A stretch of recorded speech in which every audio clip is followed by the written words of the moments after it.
welcome back to the channel. Real quick, man, let me show y'all what is going on. Oh man, this car is beating me up actually. What is this? Liberty, Jeep Liberty with a 3.7. all right, ladies and gentlemen, here's what's going on. I have a misfire in cylinder 6.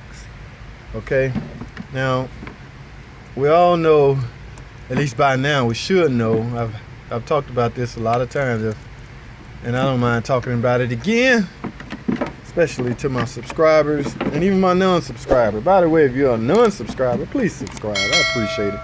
But best way to find out cylinder 2, especially on a V engine, V6, they call it V because it's shaped like a V. Obviously 1, 3, and 5 gonna be on one side, and 2, 4, and 6 gonna be on the other side. A quick refresher course. Cylinder 1 will always be closest to the front on most engines.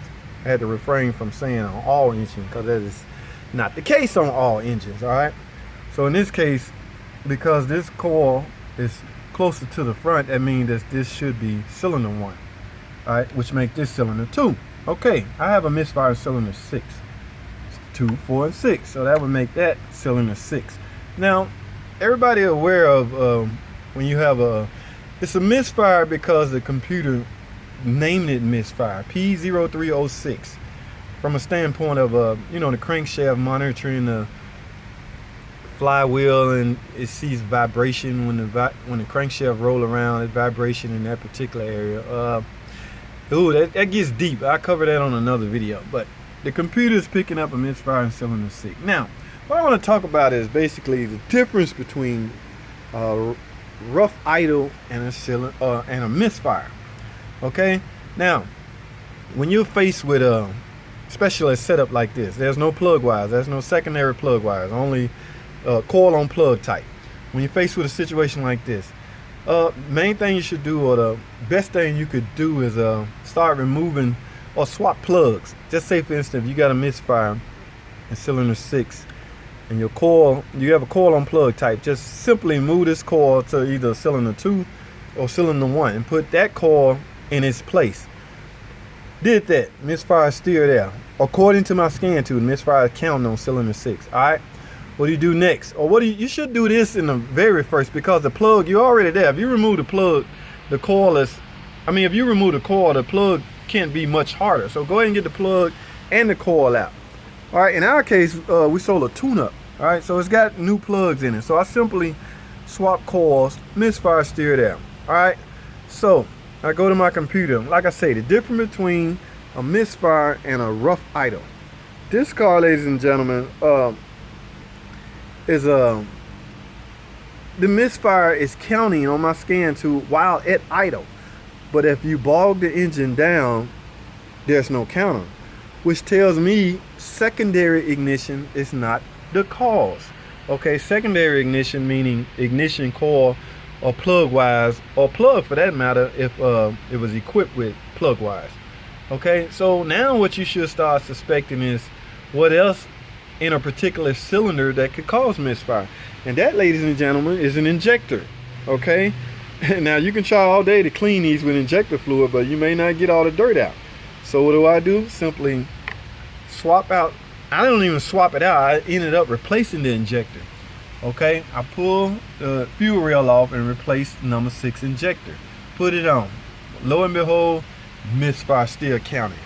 Okay, now you gotta be careful with erasing it after you think you've made a repair, because there's a thing called adaptive numerator that takes a long time to get back in place. You have to go wide open throttle 3 times and drive it and all that. So I didn't erase it, I simply left you know, that screen up. So my misfire is still there. Even that could be risky, because you don't want the computer still thinking you're in the same state. So you gotta make a decision at that point. But my misfire is still there. So what do you do now? Something you should have did in the very beginning when you pull the spark plug, and that's this, ladies and gentlemen, a compression test. Lo and behold, ladies and gentlemen, I did a compression test. The compression is good. I'm over 180 on cylinder 6. Now, I don't want to go through a crash course on compression, but you should definitely remove all the spark plugs when you doing a compression test. All right, so moral of the story is compression test is not the end all. All right, let me get in the car, man. Let me show y'all what I'm talking about as far as the scan too. Okay, notice this. Man, this glare is killing. All right, I got the car running. Now you can see cylinder 6. Okay, it's counting. That means the computer sees a misfire. All right, it's counting. I'm at idle, ladies and gentlemen. All right, so if you have a misfire at idle like that, one or two things. Either you got a pitted intake valve, a burnt intake valve, or a heavily carbon intake valve. That's pretty much if you have done the compression test, because a burnt valve should show up on a compression test, but a carbon up valve may not, may or may not. A heavily carbon up intake valve. Now you can see 6 still counting, right? I'm gonna put this thing into gear, and see I'm in gear. That's a little small load. The computer not even showing, well, it's a small, it's showing now. So let me bog it down just to show y'all what I'm talking about. All right, you can see my foot. I'm gonna put on the gas and I'm on the brake. Car is bogged down. I don't feel no high, no heavy misfire, and the computer's not picking up a misfire. That tells me that it's not secondary ignition. If I only got a misfire in idle, at idle, off idle, just low RPM, ladies and gentlemen, you have things like, you need to start checking things like PCV valve, EGR valve, anything that could upset the idle at idle. And those are 2 of them I know of. This car is not equipped with an EGR valve, but an EGR valve can definitely cause that. There my counter go. I'm at idle. Under a low, misfire go away. Not so much go away, but under a low and a little bit higher RPM, there's no misfire counter. Okay, see, I'm still at idle. So if I rev the engine up in gear, the counter stops. So ladies and gentlemen, 1 or 2 things. I have, like I say, I have a burnt valve, a heavily carbon up valve, or something going on in the cylinder. At any rate, we need to sell teardown time. We really need to remove the head, and she may need a valve job. Okay, now it didn't show up on a compression test. Like I say, the compression test passed. What we really should be doing is a leak down test, air leak down test. If air escaped through either one of those valves, that's the valve in question. Okay, so the moral of the story is there is a difference between a misfire and a rough idle. This, ladies and gentlemen, is a rough idle, but it's showing up as a misfire. So you as a technician got to make a determination which route you're going to take. Okay, a rough idle may be picked up by the computer as a misfire.